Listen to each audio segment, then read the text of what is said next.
Everyone, आज इस video के अंदर हम पढ़ने वाले हैं principle of superposition. Principle of superposition के अंदर हम किसी भी पॉइंट चार्ज पे टोटल फोर्स निकालते हैं उसके सराउंडिंग के चार्जेस की वजह से। और ये टोटल फोर्स कैसे निकलेगा, तो उस पॉइंट चार्ज के सराउंडिंग के अंदर जितने भी चार्ज है और वो जो फोर्स लगा रहे हैं उन सारे फोर्सेस का आपको वेक्टर सम करना पड़ेगा। ठीक है, तो इसका स्टेटमेंट क्या होगा, the total force on any charge due to all other charges is the vector sum of all the forces exerted on that charge due to all other charges। अगर किसी भी चार्ज के आसपास जितने भी चार्ज है, ठीक है, तो वो सारे चार्ज जो भी इसके ऊपर फोर्स लगाएंगे उन सारे फोर्सेस का वेक्टर सम आपको क्या देगा, उस पॉइंट चार्ज पे टोटल फोर्स आपको दे देगा। ठीक है, तो यहाँ पे अगर मैं बात करूँ, सपोज करो कि यहाँ पे आपके पास एक चार्ज है Q0 और सराउंडिंग के अंदर यहाँ पे एक चार्ज है Q1, दूसरा चार्ज है वो है Q2, तीसरा चार्ज है Q3। ठीक है, तो Q1 भी इस Q0 के ऊपर फोर्स लगा रहा होगा, Q2 भी लगा रहा होगा और Q3 भी लगा रहा होगा। तो इस Q0 पे टोटल फोर्स कितना लगेगा, इन तीनों चार्ज की वजह से जो भी फोर्स होगा उन सबका वेक्टर सम इस पे क्या होने वाला है, टोटल फोर्स होने वाला है। क्लियर है यहाँ तक? तो देखो, सबसे पहले अगर हम बात करें कि Q1 है वो Q0 के ऊपर क्या लगाएगा, फोर्स लगाएगा और फोर्स की डायरेक्शन क्या होगी, तो ये क्या करेगा, इसको दोनों में साइन सेम है तो रिपेल करेगा और रिपेल करेगा तो Q0 Q1 से क्या जाएगा, दूर की तरफ जाएगा। और इस फोर्स को बोलेंगे जीरो पे लग रहा है, किसकी वजह से, 1 की वजह से, तो F01। क्लियर है? और डिस्टेंस कितनी कवर करेगा, तो ये डिस्टेंस कवर करेगा, वो करेगा Q1 से Q0 की, Q1 से Q0 की, जिसको क्या बोलेंगे, R10 वेक्टर। क्लियर है?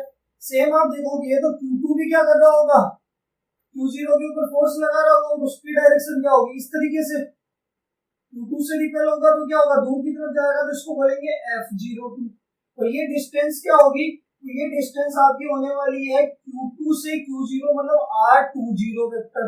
सिमिलरली आप देखोगे Q3 भी क्या लगा रहा होगा, Q0 के ऊपर फोर्स लगाएगा और उस फोर्स की डायरेक्शन क्या होने वाली है, रिपेल करेगा दूर की तरफ, और वो होगा F0 पे 3 की वजह से F03। तो डिस्टेंस कितनी होगी इसकी डिस्टेंस होने वाली है R03 30। क्लियर है यहाँ तक? ठीक है, तो अगर मैं सबसे पहले इसके अंदर बात करूं Q1 की वजह से इस Q0 के ऊपर टोटल फोर्स कितना लगने वाला है, तो force acting on Q0 due to Q1, तो आपको निकालना F01 वेक्टर, और वो क्या होगा, तो आप लिख सकते हो K भी लिख सकते हो या 1/4 पाई एप्सिलॉन 0 भी लिख सकते हो। तो K किस किस के बीच में, Q0 और Q1 के बीच में है, तो हम क्या बोलेंगे, Q0 Q1 डिस्टेंस कितनी, R10 वेक्टर का स्क्वायर, और वेक्टर के अंदर निकालना तो आप क्या लिखोगे, R10 के केप से मल्टीप्लाई कर दोगे।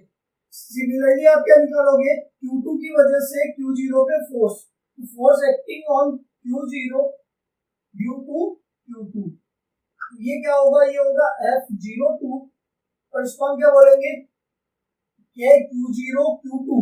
देखो Q0 और Q2 के बीच में फोर्स लग रहा है Q2 की वजह से Q0 पे, तो Q0 Q2 डिस्टेंस क्या होगी, R20 वेक्टर का स्क्वायर इनटू R20 का K। क्लियर है? सिमिलरली कौन लगा रहा होगा, Q3 लगा रहा होगा। तो Q3 के बाद अगर हम n चार्जेस की बात करेंगे तो सीधा मैं यहाँ पे बात कर सकता हूँ, वो कर सकता हूँ force acting on Q0 due to Q1 charge,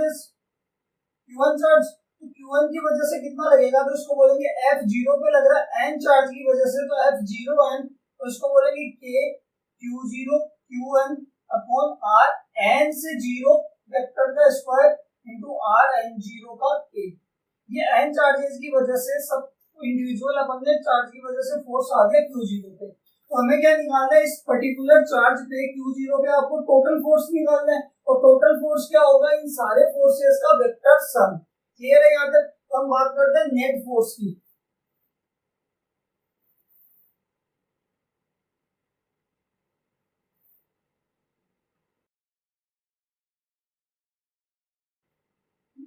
तो देखो, इसके अंदर हम बात करेंगे, वो क्या करेंगे कि total force acting on Q0 due to all other charges, इस सारे चार्ज की वजह से टोटल फोर्स कितना होगा, और वो हो जाएगा F net vector equals to क्या होगा, तो सारे फोर्स को हम क्या करेंगे, ऐड करेंगे, F01 कि Q0 पे Q1 की वजह से F02, इसी तरीके से सिमिलरली कितने टाइम्स तक n के लिए भी कर देंगे F0n। क्लियर? अब हम क्या करेंगे, इसको मान लो अब इक्वेशन नंबर 1, तो इस इक्वेशन 1 के अंदर हम F01 की, F02 की, F0n की वैल्यूज क्या करेंगे, पुट करेंगे। तो put the values of F01 vector, F02 vector, so on F0n vector in equation 1। जैसे ही पुट करेंगे तो आपके पास F नेट आ जाएगा, वो आ जाएगा K Q0 Q1 R10 vector का स्क्वायर इंटू R10 का केप, ये F01 की वैल्यू हमने पुट कर दी, ठीक है, प्लस F02 की जगह क्या लिखेंगे, K Q0 Q2 R20 vector का स्क्वायर इंटू R20 का cap, plus so on F01 कितना होगा, तो F01 हमारे पास है वो है K Q0 Q1 RN0 vector का स्क्वायर इंटू RN0 का केप। क्लियर है? अगर Q0 पे Q3 की वजह से भी बात करोगे तो क्या आ जाएगा, F03 भी आ जाएगा, ठीक है। तो अगर यहाँ पे देखो K Q0 तीनों में क्या आ रहा है, कॉमन आ रहा है, तो हम K Q0 क्या ले लेंगे, कॉमन ले लेंगे। तो K Q0 तो कॉमन ले लिया, K को आप 1/4 पाई एप्सिलॉन 0 भी लिख सकते हो। अंदर हमारे पास क्या बचेगा, वो बचेगा Q1 R10 वेक्टर का स्क्वायर इंटू R10 का K, Q2 R20 वेक्टर का स्क्वायर इंटू R20 का K, plus plus plus so on, यहाँ पे क्या है Qn RN0 वेक्टर का स्क्वायर इंटू RN0 का K। क्लियर है यहाँ तक? ठीक है। अब देखो ये सारा का सारा क्या है, ये सम हो रहा है, तो आप इसको समीशन की फॉर्म में लिख सकते हो, और वो लिख सकते हो F net equals to K Q0 तो ऐसा का ऐसा, और आप लिख सकते हो समीशन I की वैल्यू 1 से n, देखो, और इसको लिख सकते हो Qi RI0 वेक्टर का स्क्वायर इंटू RI0 का K। सबसे पहले I की वैल्यू क्या रखोगे, 1 रखोगे, तो Q1 R10 का स्क्वायर इंटू R10 के, यही आ जाएगा। I की वैल्यू 2 रखोगे, I की वैल्यू 3 रखोगे, I की वैल्यू n रखोगे, तो यही सबका क्या हो जाएगा, सम हो जाएगा। ये आपके पास क्या है, प्रिंसिपल ऑफ सुपरपोजिशन। किसी भी पर्टिकुलर चार्ज पे उसके सराउंडिंग के अंदर जितने भी चार्ज है, सबकी वजह से जो भी फोर्स लग रहा है, उन सबका वेक्टर सम जो होगा वो उस चार्ज पे क्या दे देगा, टोटल फोर्स दे देगा। क्लियर है यहाँ तक?